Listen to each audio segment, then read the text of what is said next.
군인과 똑같은 사격을 받고 공격을 받는 행편이니까 이 천안 목선도 하늘이 더워서 그걸 살지 않았나.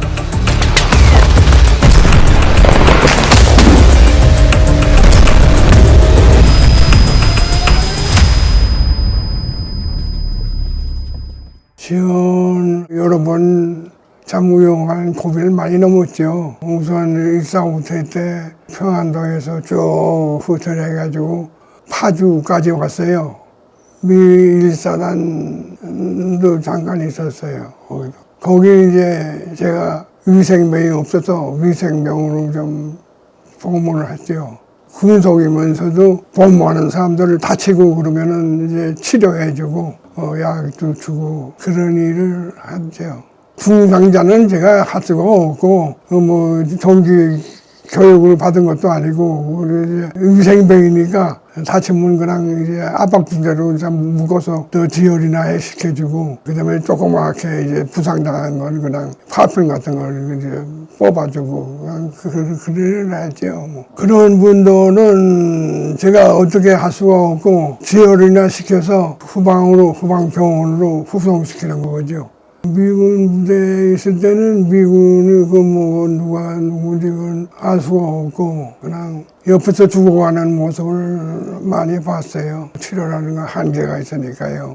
현장에서는 그냥 병원에 와서 다 치료를 받고 위험할 때 있죠. 군인과 똑같은 이제 그 사격을 받고 공격을 받는 행편이니까 우리는 무장이 안 된 상태, 비무장 상태고, 미국 사람들은 정기군인이고, 적군도 정기군인이고 하니까 이건 상당히 위험하죠. 그래서 이제 행군 같은 거 할 때는 사격을 여러 번 받았어요. 후방에 되면 이제 포 사격도 많이 받고, 부상당하는 사람들도 있고, 죽어가는 사람도 있고, 그러는데, 군인과 같이 행동해야 되니까 총을 쏘려면 실탄이 있어야 되잖아요. 그 실탄을 한꺼번에 다 가지고 다닐 수는 없거든요. 그래서 이제 거기서 근무하는 봉사하는 사람들이 실탄을 공급을 해줘요.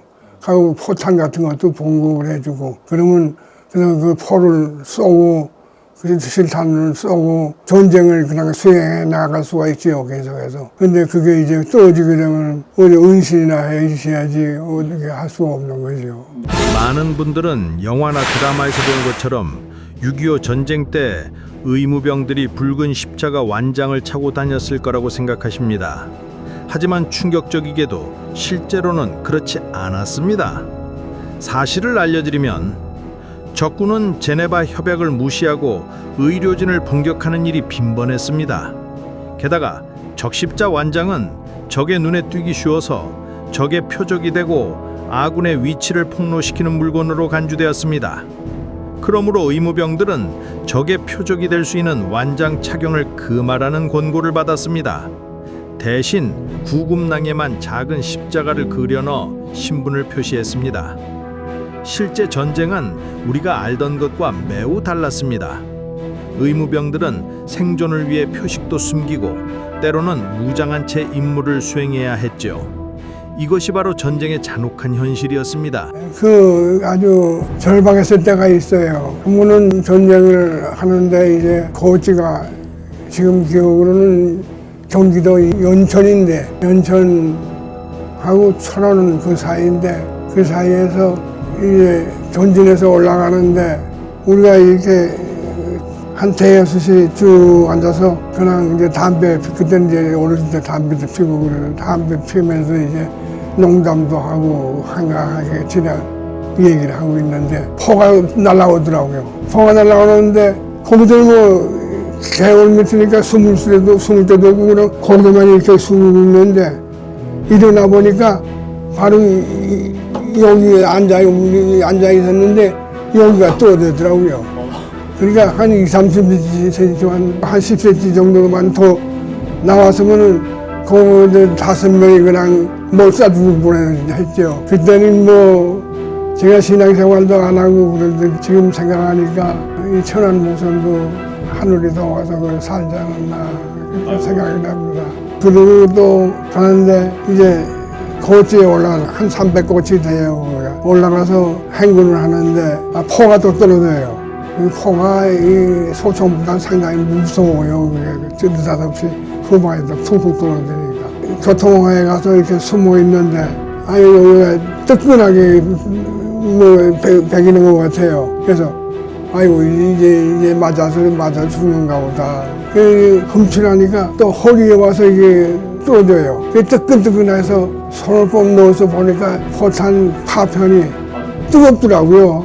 아니 그냥 떨어져가지고 목에 떨어졌다가 허리에 떨어져서 완전 화상을 입을 뻔했어요. 그래도 그걸 정통으로 안 맞고 크게 이제 허에다 맞았다가 떨어지기 때문에 덜 부상을 당했죠. 그때 일이 그러니까 51년도 얘기죠.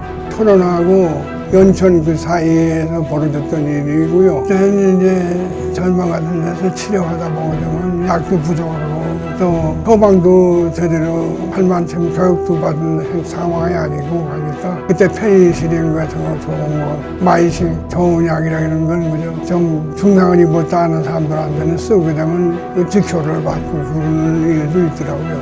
예를 들어서 눈 같은 데 이제 찔려가지고 충혈이 되잖아요. 그래서 거기서 뭐 안약 같은 게 적당하게 뭐 없고 그러니까 페니실린이 좋다니까 페니실린 한번 넣어보자고. 그래서 시험장 가서 넣고 나면 낫고. 그다음에 또 옷 같은 거 걸린 사람은 그 치료가 상당히 까다로워요. 크라미닌이라는 약을 발라서도 주어도 그게 잘 없어지질 않고 그게 또 속으로 들어가게 되면 몸이 붓고 사람이 죽는다고 그러더라고요. 그게 전방에서 뭐 그걸 어떻게 할 수가 없고 또 의술도 부족하고 그래서 그게 좋다는 게 페니실린이고 페니실린을 한번 놔보자고 나오면 다행이지만 안 나오면 저로서는 어떻게 할 수가 없는 거라고 그래가지고 주사를 놔드렸죠.